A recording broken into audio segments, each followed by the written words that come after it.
जो नीति से चलने वाला होता है उसका पुत्र ध्रुव होता है। और ध्रुव के सर पर काल सवार नहीं हुआ, बल्कि ध्रुव काल के सर पर पांव रख के विमान में बैठ करके भगवत धाम के लिए गया है।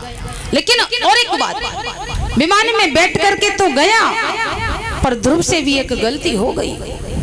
जिसने भगवान की बचपन में तपस्या की, शरीर को भी भगवान की भक्ति करते हुए त्यागा हरिद्वार में, वह ध्रुव जब विमान में बैठ के गया तो उसको एक बात का अहंकार हो गया कि बताइए, परमात्मा की इस संसार में सभी के सर पर काल पांव रखता है, पर मैंने तो काल के सर पे पांव रख दिया। मैं भगवान का सबसे बड़ा भक्त हूँ। और जहां अहंकार आया वहां पर तो पतन निश्चित है। तब तक ध्रुव जी भगवान के दरवाजे पर पहुंच गए थे। भगवान ने आदेश दे दिया कि ध्रुव का विमान वहीं पर रोक दो। क्यों? क्योंकि ध्रुव इस बैकुंठ में आने के योग्य नहीं है। किस लिए?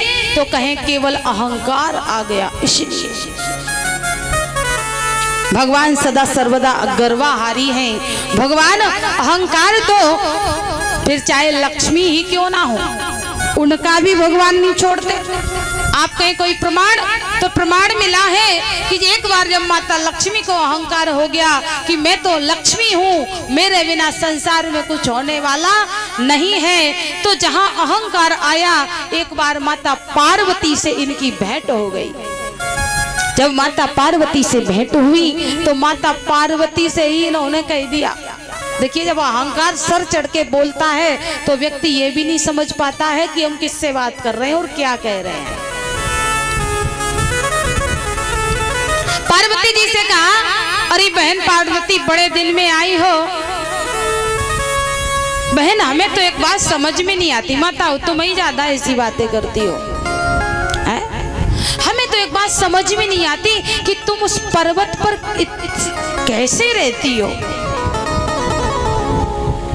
ठंड भी पड़ती है, धूप भी पड़ती है, वर्षा भी होती है, कैसे रह पाती हो?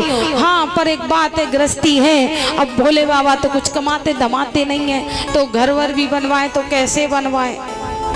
ये लक्ष्मी जी नहीं, उनका अहंकार बोल रहा है। तो क्या करें?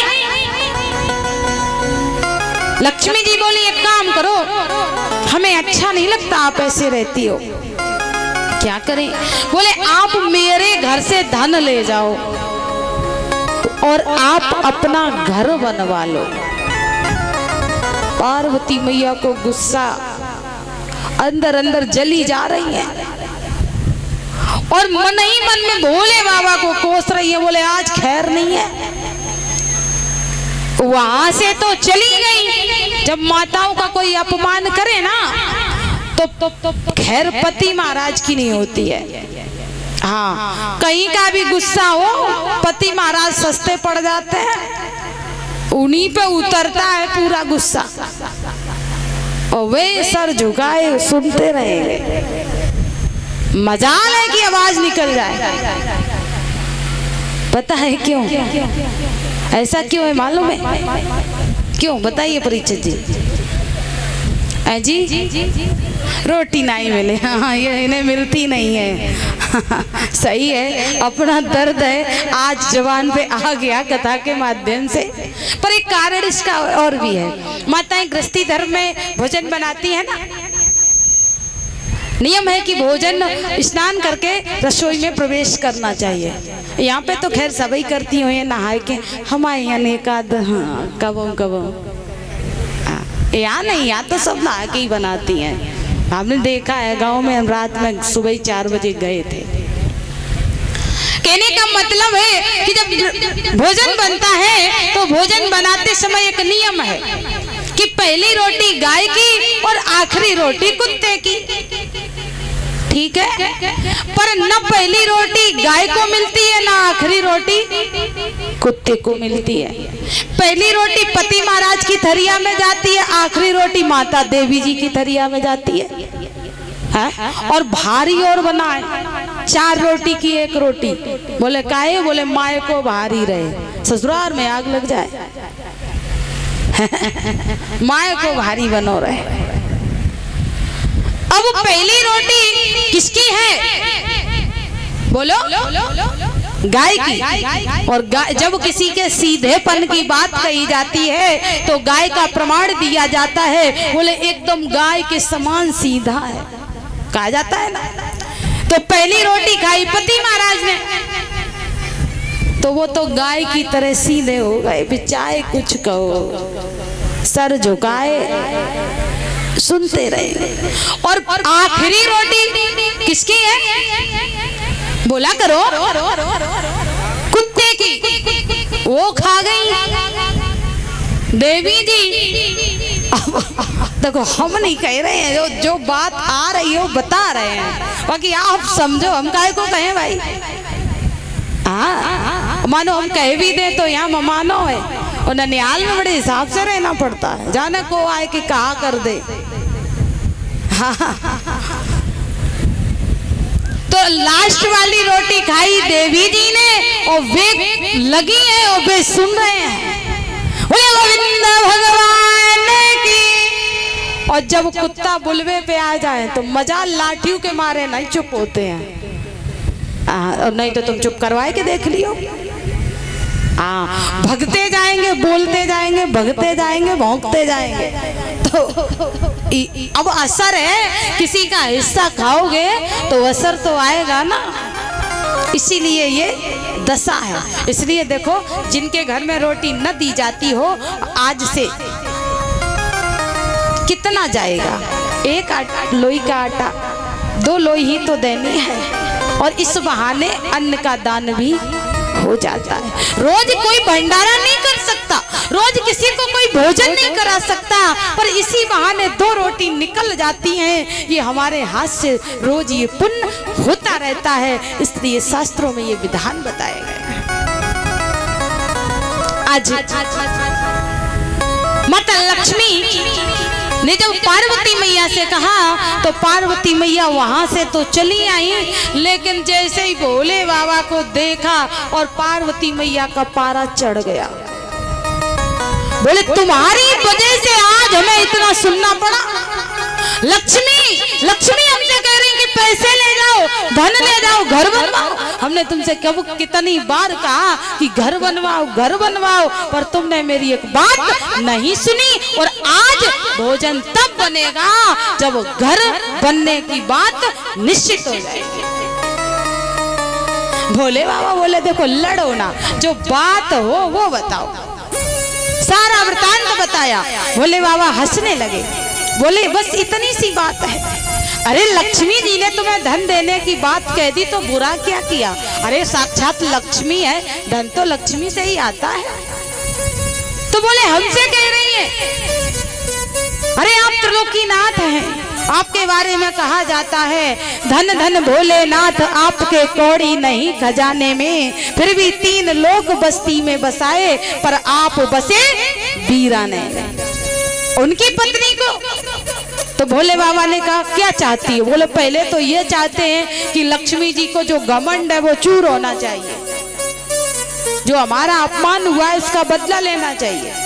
उसके बाद घर चाहते हैं। भोले बाबा ने कहा दोनों काम होंगे। पहले कौन सा चाहती हो? बोले पहले लक्ष्मी जी का, और कोई मैया है बोले देखते ही हैं, अब आ जाओ। बदला लेना बड़ा सहज लगता है।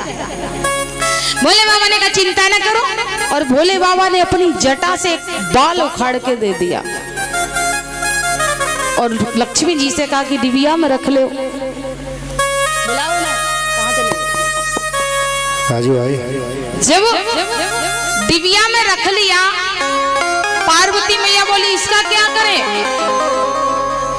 बोले ये बाल लेके चली जाओ लक्ष्मी के पास में। राजू तो कहे करना क्या है? कहे करना कुछ नहीं है, बाल लेकर के जाओ और लक्ष्मी जी से ये कहना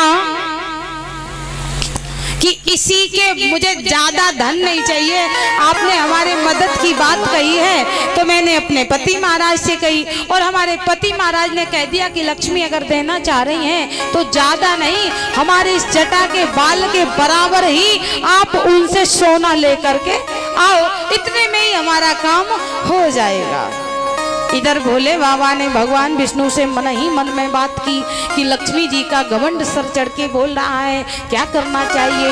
भगवान ने कहा कि अगर लक्ष्मी का घमंड न तोड़ा गया तो इनका पतन हो जाएगा, इसलिए ये जो अहंकार रूपी पौधा उग आया है इसको जड़ से उखाड़ देना चाहिए। भोले बाबा ने भगवान की आज्ञा से आज माता लक्ष्मी के लिए वो डिबिया में रख के बाल भेज दिया। और जैसे ही लक्ष्मी जी के पास में माता पार्वती चली हैं, कवि वर्णन करता है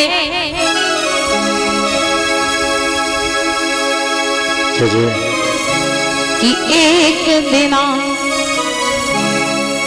सुना लक्ष्मी गौरा जी के एक दिन पड़ी पिछारी, तो शिव शंकर ने एक डिबिया में धरो जटा को मारी, तुले पति पत्नी दोनों भजन नहीं पूरो, तुले पति पत्नी दोनों भजन नहीं पूरो,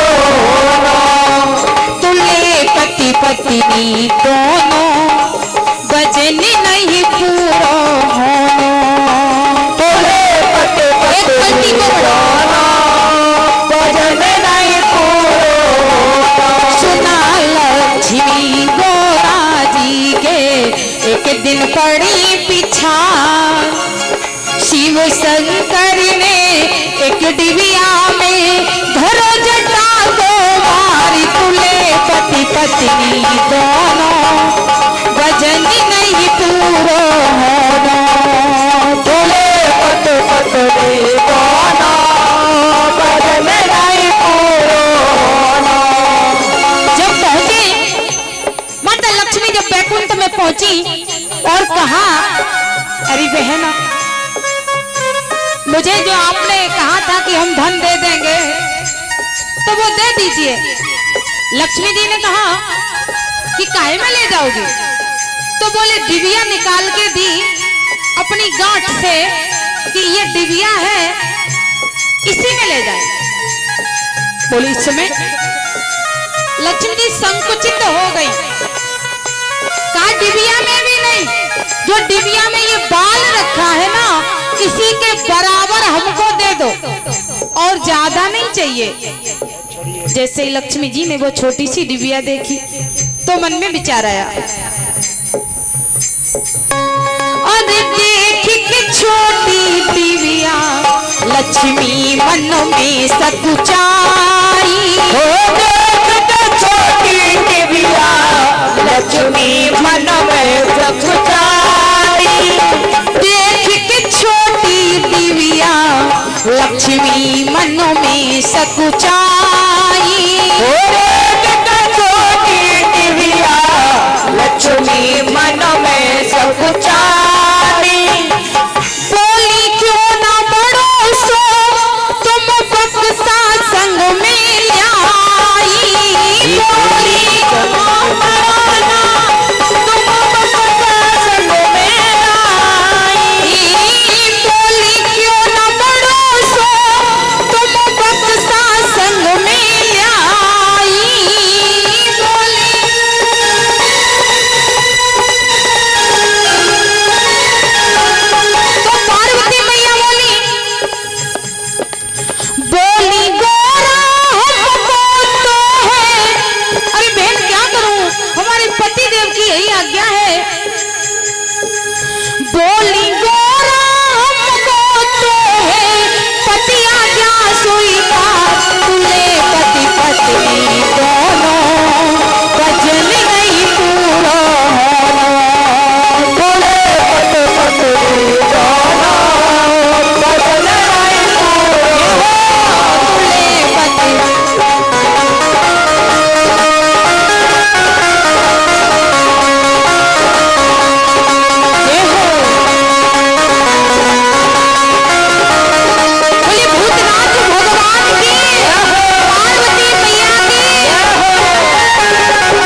अब लक्ष्मी जी ने कहा भाई ठीक है, अब जैसी तुम्हारी इच्छा। आज वैकुंठ लोक में तुला लगाया गया। अरे इतनी सोनी लक्ष्मी ने फिर कांटो तुरती लगायो। इतनी सोनी लक्ष्मी ने फिर कांटो तुरती लगायो। हाँ, इतनी सोनी लक्ष्मी ने फिर कांटो तुरती लगायो। इतनी सोनी लक्ष्मी ने फिर कांटो तुरती लगायो।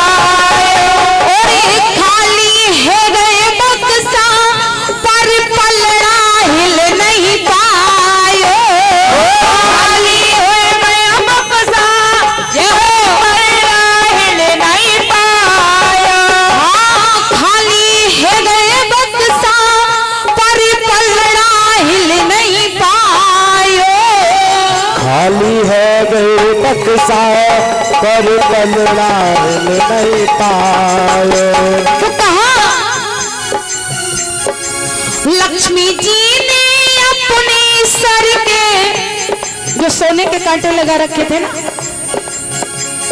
लक्ष्मी जी ने अपने सर के दो कांटे धरे उतारी तुले पति पत्नी दोनों रजनी नहीं पूरा होना। तुले पति पत्नी दोनों रजनी नहीं पूरा होना।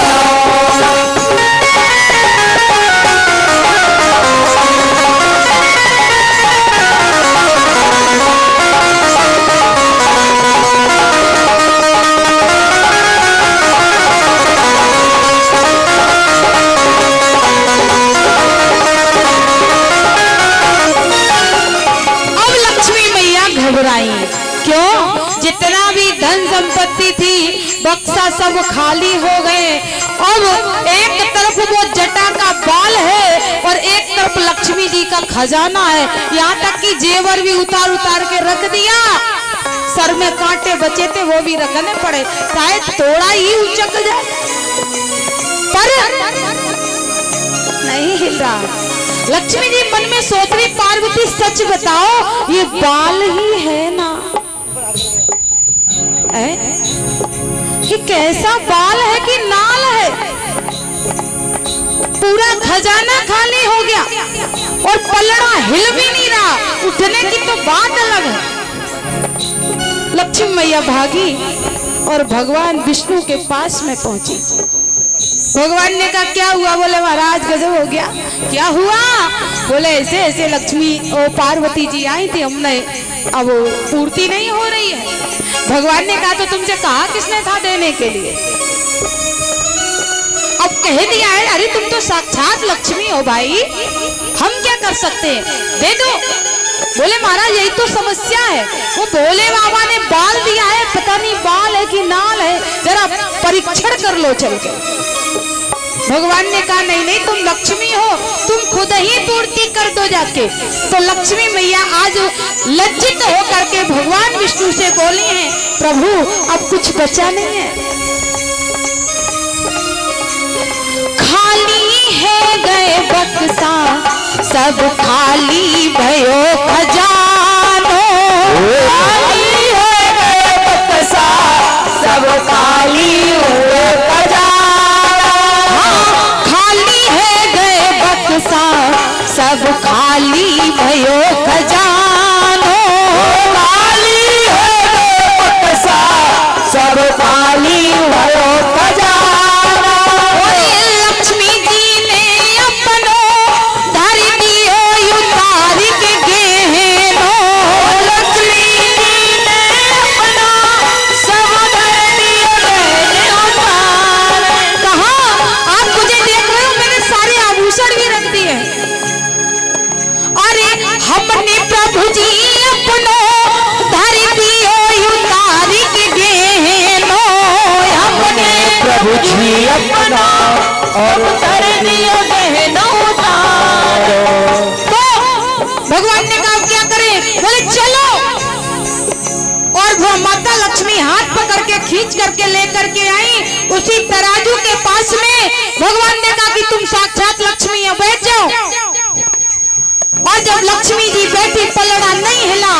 लक्ष्मी मैया उतर आई, बोले तुम तीनों लोग के नाथ कहाते हो, तीनों लोगों का भार उठाते हो, तो 3 लोग का वजन लेकर के तुम वहीं बैठ जाओ ना। स्वयं बैठी और भगवान को भी बिठाया। और लक्ष्मी ने इज्जत की खातिर, लक्ष्मी ने इज्जत की खातिर विष्णु लिए बिठारी, तुले पति पत्नी दोनों वजन नहीं पूरा, तुले पति पत्नी दोनों वजन नहीं पूरा। सुना लक्ष्मी गोरा जी के एक दिन पड़ी पिछाड़, तो शिव शंकर ने एक दिव्या में भरो जटा को पार, तुले पति पत्नी ताली बजा के वजन नहीं पूरा, तुले पति पत्नी दोनों वजन नहीं पूरा, तुले पति पत्नी दोनों वजन नहीं पूरा, तुले पति पत्नी दोनों वजन नहीं पूरा। बोली वाकी विहरी लाल की, भूत भावन भगवान की। कहने का तात्पर्य है कि माता लक्ष्मी को भी जब अहंकार हो गया तो भगवान ने उनको भी नहीं छोड़ा, और माता लक्ष्मी आज लज्जित हो गई। पार्वती मैया ने अपनी डिबिया उठाई, बाल रखो और राम राम करके खुशी खुशी कैलाश पर्वत पर पहुंची। बोले बाबा चेहरे की चमक देख के ही समझ गए, बोले किला जीते आई। कहा अब तो खुश हो? बोले बस मेरा बदला पूरा हो गया। आज ध्रुव जी जब विमान में बैठ करके चले तो ध्रुव जी ने अहंकार जब आया, भगवान ने विमान रुकवा दिया, अपने बैकुंठ में प्रवेश नहीं दिया। अब जरा विचार कीजिए, जब लक्ष्मी जैसों का अभिमान भगवान नहीं रखे, जो दिन रात चरण दबाती हैं, ध्रुव जैसे प्रहलाद भक्त को भी भगवान ने अपने बैकुंठ में नहीं घुसने दिया, जिसने बचपन में भगवान की तपस्या की। और हम और आपकी क्या औकात है जरा बताओ। 4 घर में लड़का हो गए तो हम घमंड में चूर हैं। हाँ बोले 4 लड़का 4 लाठी, और जाके 4 लड़का बराबर के हो मोहल्ला में ककाऊ के जियन दे गए। बोलो राधे राधे।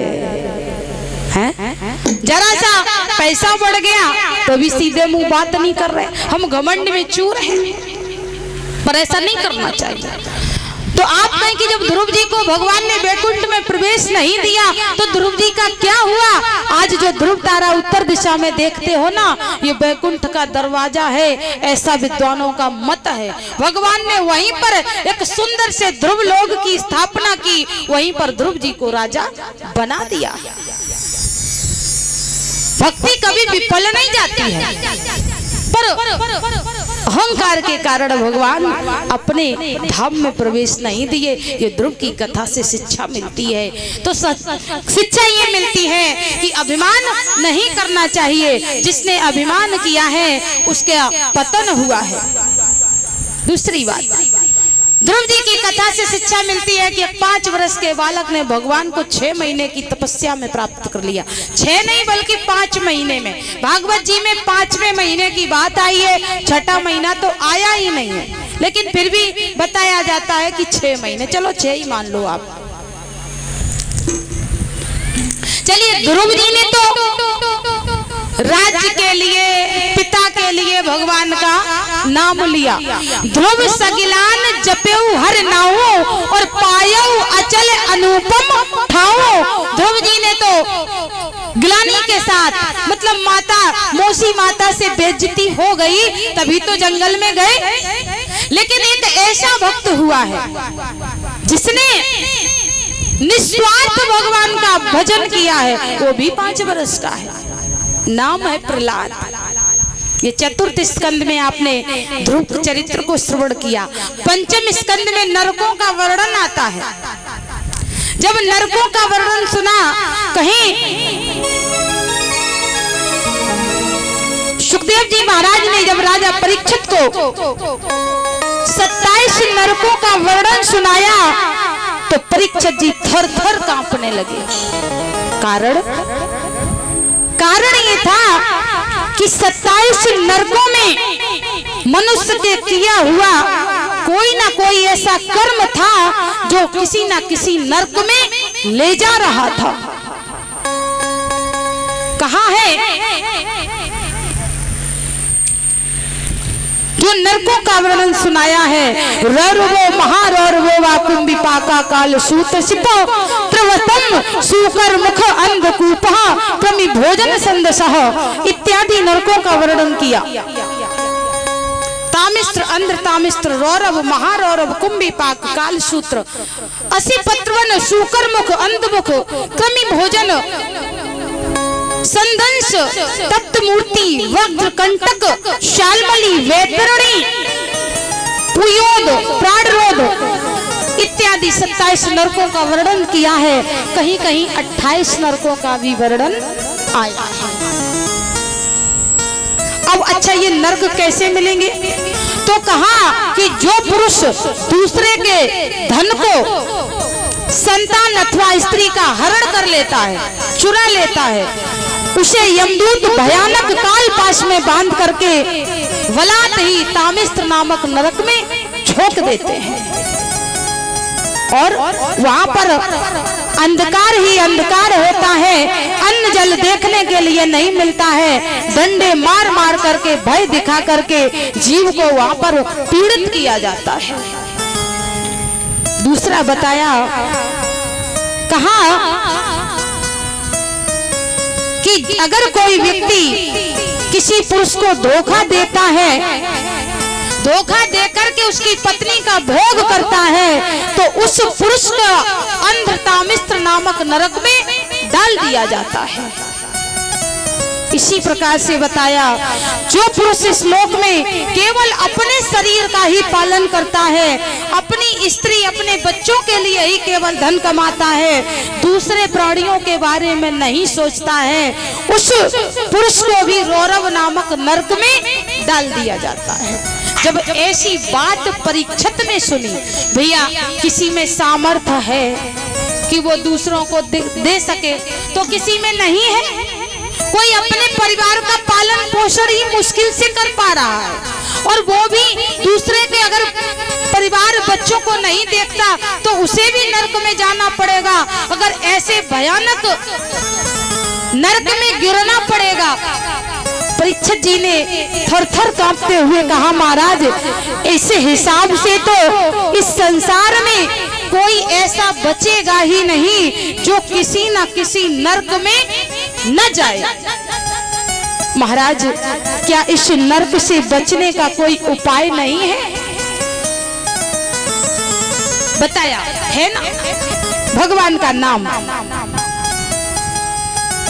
भगवान का नाम है अधुनेह महाभागा यथैव नरकान्नरा नाना योग याद में उत्तमे व्याख्यात तुर्मसिही। हे राजन, इन नरकों से बचने का एक उपाय है, तो क्या है? कहें भगवान का नाम।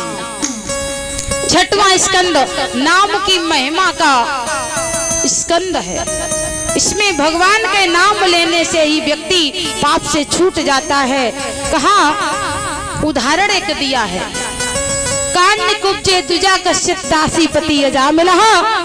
एक अजामिल नाम का ब्राह्मण था, दासी का पति था, 9 पुत्र थे, छोटे पुत्र का नाम नारायण था। एक दिन उसे यमदूत लेने आए तो बच्चे को आवाज लगा करके नारायण नारायण पुकारता रहा। तो उस खेलते हुए नारायण ने तो सुना नहीं, पर उस नारायण ने अपने पार्षद भेज दिए, यमदूतों को मार करके भगाया और उसे छुड़ा करके पार्षद चले जाते हैं। जब भगवान का दर्शन स्वप्न में हुआ, पार्षदों को देखा, तो विचार किया कि केवल पुत्र का नाम लेने से ही यमदूतों ने आकर के हमको छुड़ा दिया, पार्षदों ने यमदूतों से छुड़ा दिया, अब मैं भगवान का नाम लूंगा। उस समय 88 वर्ष की उम्र हो चुकी थी, 12 वर्ष शेष बचे। हरिद्वार में जाकर के भगवत नाम लेते हुए गुजार दिए हैं और भगवान को प्राप्त कर लिया। तो इसलिए नाम की महिमा का स्कंद है। केवल नाम मात्र से ही उसने जीवन भर पाप किए थे, फिर भी अंतिम क्षणों में केवल नारायण नारायण कह के वो भी बेटे को बुलाया तो भी परमात्मा ने उसका उद्धार कर दिया।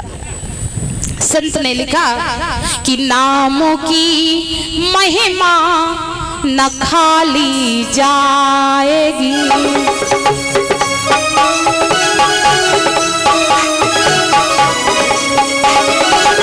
नाम की महिमा न खाली जाएगी, नाम की महिमा न खाली जाएगी, नाम की महिमा न खाली जाएगी, नाम की महिमा न खाली जाएगी।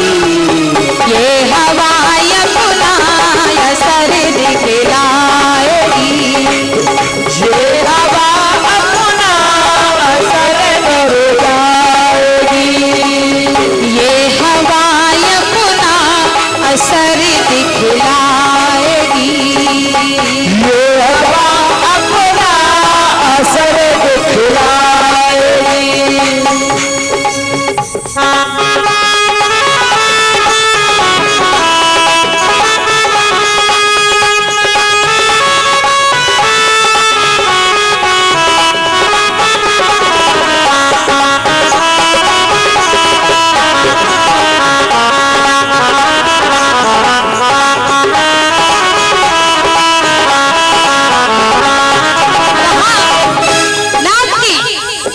उसी प्रकार से है जैसे खाइए औषधि किसी भी रोग की,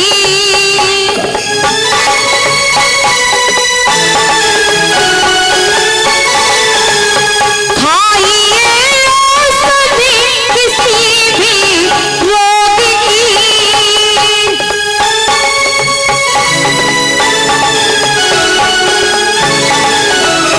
देह को कुछ फायदा पहुंचाएगी, देह को कुछ फायदा पहुंचाएगी, नाम की महिमा न खाली जाएगी, राम की महिमा न खाली जाएगी, ये हवा अपना असर दिखलाएगी,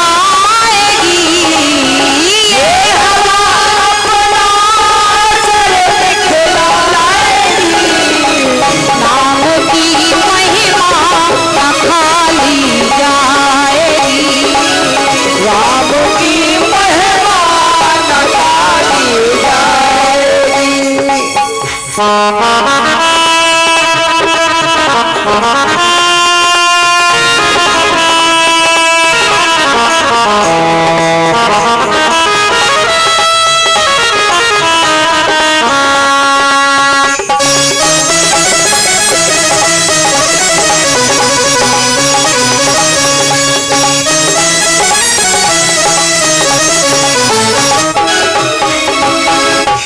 आग छू लो जान कर या भूल कर, देह जलने से न बचने पाएगी, नाम की महिमा न खाली जाएगी।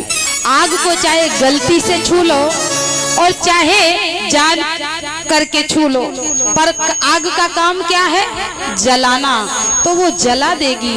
उसी प्रकार से भगवान का नाम है, चाहे कैसे भी पुकारो, चाहे पुत्र का नाम रख के पुकारो, चाहे पति का नाम रख के पुकारो, चाहे जैसे, बस भगवान को पुकारो, आपका उद्धार हो जाएगा।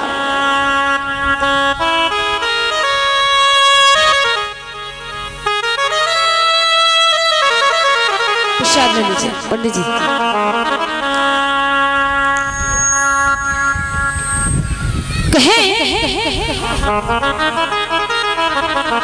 नाम महिमा का छठवां स्कंद है। अजामिल के द्वारा भगवान के नाम की महिमा बताई गई है। अब अजामिल कौन है ये भी तो जानना जरूरी है। क्या जिसकी हम कथा सुन रहे थे वो अजामिल है या कोई अजामिल और है? तो अजामिल कोई बाहर का व्यक्ति नहीं है, ये जीव ही अजामिल है। आप कहें कैसे, तो कहें हम और आप ही अजामिल हैं। अजामिल का अर्थ समझिए, अजा धन मिल बराबर अजामिल। तो अजा माने बकरी संस्कृत में, ध्यान से समझना परीक्षक जी। अजा माने बकरी और मिल माने मिला हुआ। तो क्या अर्थ समझेंगे आप इसका, कि जो भेड़ बकरियों में से मिला हुआ है, रोज छोरा बांधी करे सानी लगाए, वही अजामिल है? नहीं, ये अर्थ नहीं है, क्योंकि वो तो पशु है, पालन पोषण धन जीविका के लिए किया जाता है। तो कहे अजा माने बकरी, और अजा का एक दूसरा अर्थ है माया। और माया भगवान राम ने क्या बताई है कि मैं तय तोर मोर सब माया। जहां पर मैं तय तेरा मेरा लगा है, वो सभी माया की क्षेत्र में आता है। और ये कहाँ है, तो ऐसी संसार में कोई वस्तु है ही नहीं जहां पर तेरा मेरा मैं तय न हो। तो प्रत्येक जीव माया में मिला हुआ है। पत्नी, परिवार, विद्या, वस्त्र, वैभव, ये सभी माया में आते हैं। और माया तो सबको नचाती है।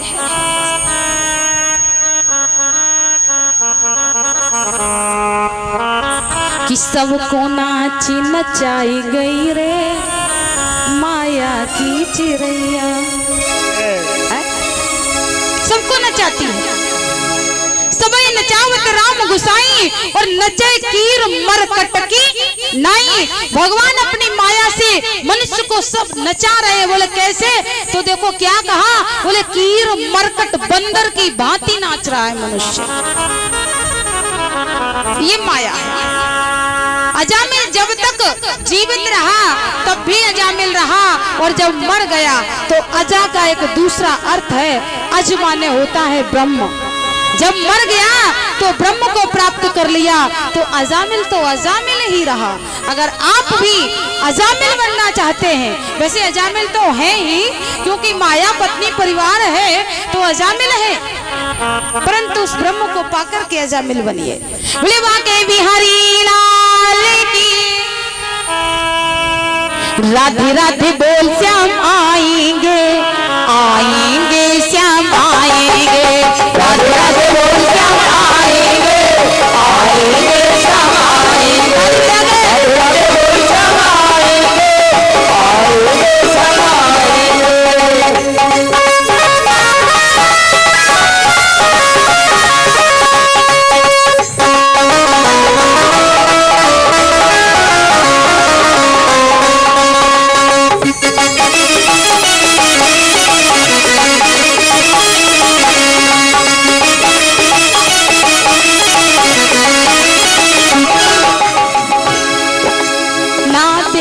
कोई धर्म कर्म ना चाहती, सुनते हैं भक्तों के दिल की बात।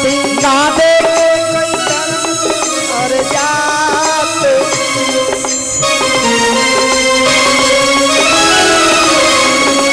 भगवान को जाति पाति नहीं देखते हैं, ना धर्म कर्म देखते हैं, ना पैसे वाले और गरीब को देखते हैं। वो तो सिर्फ और सिर्फ प्रेम देखते हैं। ना देखी कोई धर्म कर्म ना जाति, सुनते हैं भक्तों के दिल की बात। ना देखे कोई धर्म और जात, सुनते हैं भक्तों के दिल की बात। करना क्या है, बस जान ले पहचान ले, तू जान ले पहचान ले, एक बारी तू अपना मान ले, तेरे सारे दुख मिट जाएंगे। राधे राधे बोल श्याम आएंगे, आएंगे श्याम आएंगे, राधे राधे बोल श्याम आएंगे, आएंगे श्याम आएंगे। वृंदावन नहीं दूर है, सब तेरी नजर का कसूर है। राधे राधे बोल श्याम आएंगे, आएंगे श्याम आएंगे,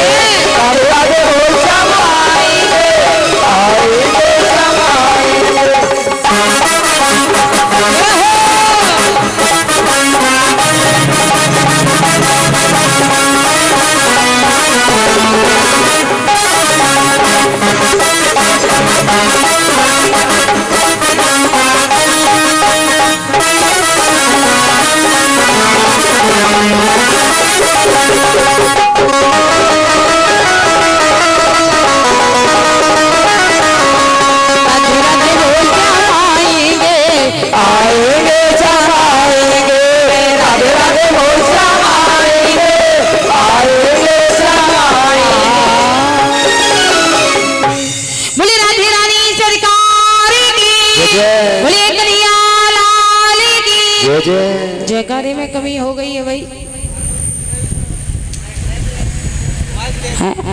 ले किन्हें चाहिए?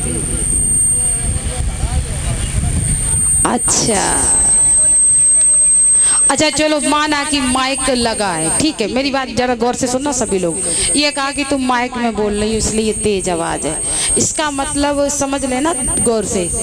हम माइक में बोल रहे हैं इसलिए हमारी आवाज तेज है, और आप लोग बिना माइक के बोल रहे हो, तो आपकी संख्या ज्यादा है कि हमारी? आपकी। अब आप कहो फिर भी आप मशीन पे बोल रहे हो।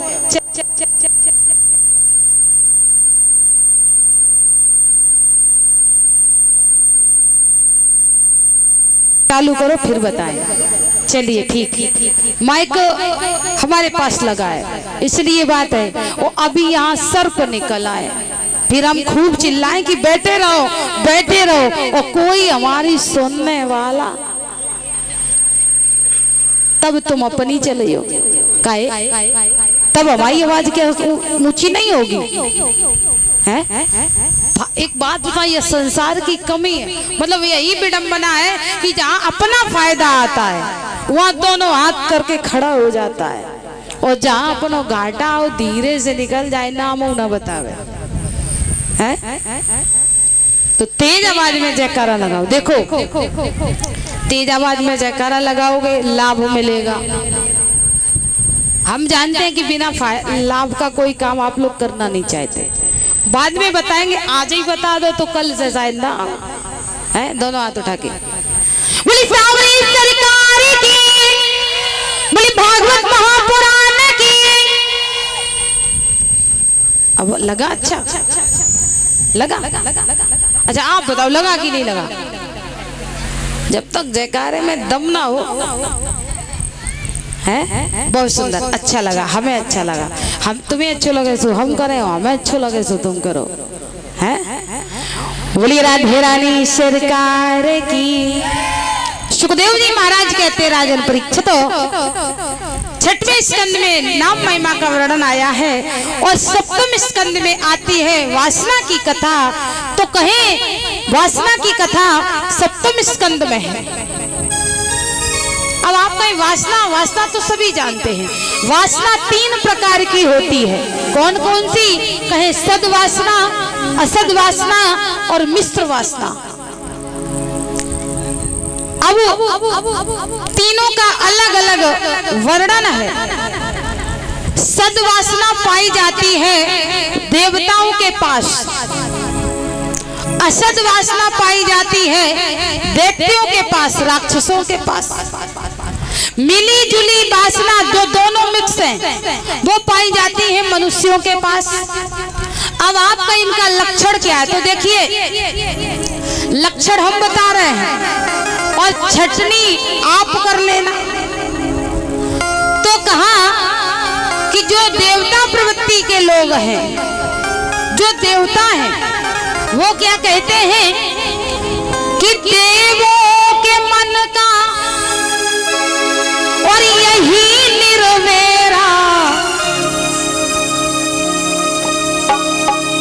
कि तेरा सो तेरा मेरा भी तेरा, तेरा सो तेरा मेरा भी तेरा, तेरा सो तेरा मेरा भी तेरा। जो देवता प्रवृत्ति के लोग हैं वो कहते हैं कि भैया तेरा तो तेरा है ही, अगर कमी पड़ जाए तो अपना ही समझना है, ले जाना, मेरा भी तुम्हारा ही है। और जो राक्षस प्रवृत्ति के लोग हैं और दैत्यों के मन का यही निर्वेरा, क्या? और मेरा सो मेरा तेरा भी मेरा, मेरा सो मेरा तेरा भी मेरा, मेरा। जो देवता प्रवृत्ति के सज्जन लोग हैं वो क्या कहते हैं कि देखो सब आपका जो है वो तो आपका है ही, और जो हमारा है वो भी आपका ही है, जरूरत पड़े तो उठा ले जाना।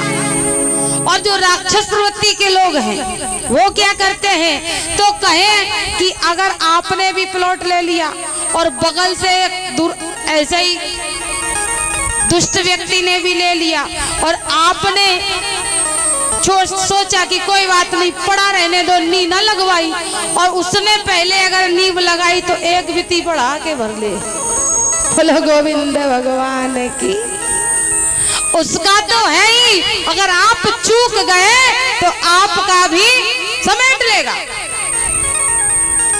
अब हमने बता दिया है कि राक्षस कौन है, देवता कौन है। तो अब आप लोग सोचो कि आप लोग कैसे हो, राक्षस हो कि देवता हो, ईमानदार हो कि बेईमान हो, ये हमारा बताने का काम है। लक्षण हमने बता दिया। अब मनुष्य का नंबर आया तो मानव के मन का यही निर्वेरा, और भैया मेरा सो मेरा और तेरा सो तेरा।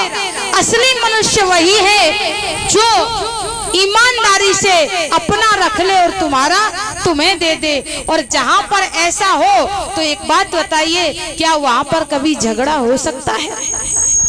लेकिन झगड़े किस लिए होते हैं? एक एक बिलस्त जमीन पर इसीलिए तो झगड़े होते हैं, एक एक पैसे चीज पर झगड़े होते हैं। और ये ईमानदारी से अगर कार्य किया जाए तो झगड़ा नहीं होगा, और जो ईमानदार होता है वही असली मनुष्य कहलाने के योग्य होता है।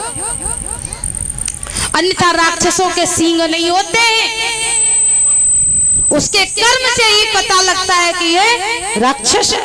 ये तो चित्रकारों ने कल्पना करके बोले ये राक्षस है तो चित्र में सींग लगा दिए, दांत बड़े कर दिए। नहीं, ऐसा नहीं है।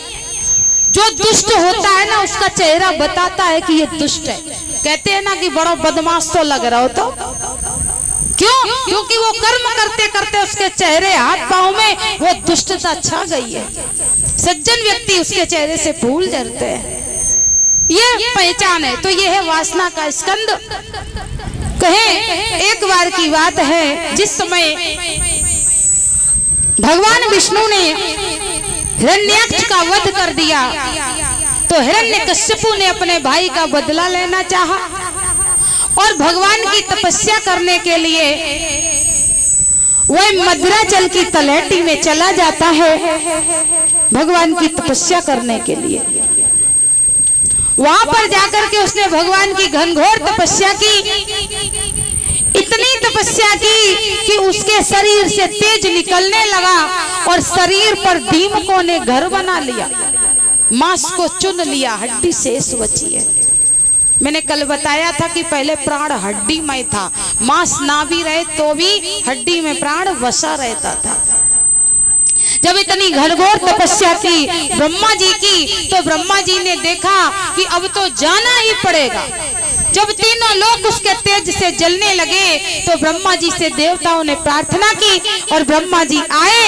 आकर के ब्रह्मा जी ने आज उसको आवाज लगाई, उत्तिष्ठ उत्तिष्ठ भद्रम ते तपः सिद्धो वसि काश्यप वरदो अहं प्राप्तो प्रियतामीप्सितो वरः। अरे कश्यप नंदन उठो उठो, तुम्हारी तपस्या पूर्ण हो गई है। अब आप को हमसे श्रेष्ठ वर मांगने के अधिकारी हो। जैसे ही कान में ब्रह्मा जी की वो अमृतवाणी गई है, श्रवण रंध्र हुई हृदय समाये, तो ऐसा लगा मानो अभई भवनते आए। शरीर हृष्ट पुष्ट हो गया और खड़ा हो गया, प्रणाम किया। आप ब्रह्मा जी हो? बोले हाँ। क्या करने आए हो? बोले वरदान देने आए हैं। अच्छा पक्का वरदान देंगे? अच्छा, दुष्टों को विश्वास नहीं होता जल्दी, तो हिरण्यकश्यपु राक्षस है, विश्वास नहीं हुआ। बोले पक्की बात है, वरदान देने आए हो? बोले हाँ। तो कहा आप भी क्या याद करोगे? वरदान अगर देने में समर्थ हो, पहले तो कहा कि मुझे अजर अमर कर दो। ब्रह्मा जी ने पूछा कि अजर अमर का मतलब जानते हो? तो कहा हाँ हाँ। अजर माने जिसको कभी बुढ़ापा ना आए, आ माने नहीं, जर माने बुढ़ापा, और अमर जो कभी ना मरे। तो ब्रह्मा जी ने कहा कि देखो, जो तुमने पहला कहा कि अजर कर दो, तो मेरी सफेद दाढ़ी देख के तुम्हें समझ में नहीं आया कि अगर मैं ही अजर हो जाता तब तो मैं तुम्हें अजर करता, जब मैं अपने बुढ़ापे को न रोक सका तो तुम्हें कहां से अजर होने बचा पाऊंगा। और जब कहा कल्प बीतते हैं, जब महानिशा आती है तो मेरा भी विनाश हो जाता है। इसलिए अमर तो मैं भी नहीं हूं, कोई और वरदान मांगो। उसने कहा ठीक है महाराज, अगर और वरदान चाहते हैं तो सुनिए। और बोला है कि वह बोला लूंगा तो ऐसा आज तक किसी ने लिया ना हो।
कश्यपु ने वरदान मांगा, न मैं घर में मरूं, ना घर के भीतर मरूं, ना घर के बाहर, ना ऊपर, ना नीचे, ना आकाश में, ना पाताल में, ना दिन में, ना रात में। ब्रह्मा जी चकरा गए। ब्रह्मा जी ने कहा भैया इस संसार में जो आया है उसको जाना पड़ा है, और ये कह रहा है कि मैं ना दिन में मरूं, ना रात में मरूं, ना घर के भीतर, ना बाहर, तो कब मरेगा? मरना तो पड़ेगा। ब्रह्मा जी सोचने लगे कि फंस गया इसके चक्कर में, और अक्सर ब्रह्मा जी फंस ही जाते हैं। बोला और एक बात, साल के 12 महीनों में से भी किसी महीने में ना मरूं। अंत में उसने कह दिया कि अगर आप मुझे वरदान देना चाहते हैं तो सुनिए, आपके द्वारा जो सृष्टि रची गई है उस सृष्टि में से मैं किसी के द्वारा भी न मारा जा सकूं। यदि दास्याम भूतनाम वीरान में वरदोत्तमो भूतेभ्यस्त्व सृष्टिभ्यो मृत्युर्मा भूनमं प्रभो। हे भगवान, आपके द्वारा रची हुई सृष्टि में से भी मेरा किसी के द्वारा नाश न हो। ब्रह्मा जी ने कह दिया तथास्तु, ऐसा ही होगा। और दोनों हाथ जोड़ करके मन ही मन भगवान विष्णु को याद किया। कहा प्रभु मैंने तो वरदान दे दिया है, अब क्या करना है, कैसे करना है, ये आप जानो। अच्छा कुछ लोग ऐसे होते हैं कि खुद अगर फंस गए तो बातें बना के झूठ साच कह के निकल आएंगे, और जो बड़ा वजनदार व्यक्ति हो उसका नाम लेकर के अब वो चाहे बेचारा फंस जाए चाहे निकल जाए। यही ब्रह्मा जी करते हैं, वरदान दे देते हैं, फंस जाते हैं। ब्रह्मा जी चले गए और जहां उसने कहा कि ब्रह्मा के द्वारा बनाई हुई सृष्टि में किसी के द्वारा न मरूं, फिर तो वो अजर अमर ही हो गया।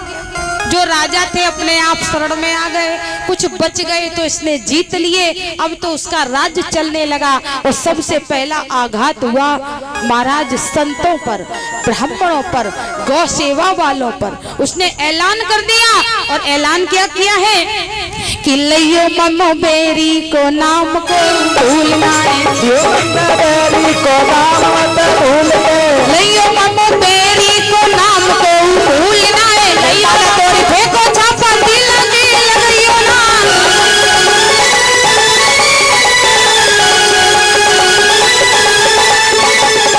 और मानियो ना पिता मात करियो गो विप्रघात, मानियो ना पिता मात करियो गो विप्रघात, गुरु को सौगात लात छाड़ के दीवियो ना,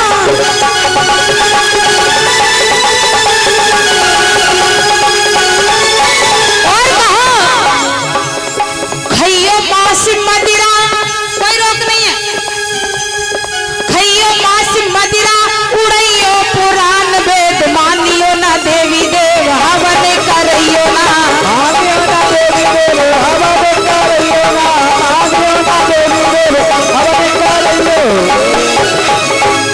ऐलान कर दिया, कोई भी भगवान को नहीं मानेगा, आज से मैं भगवान हूँ।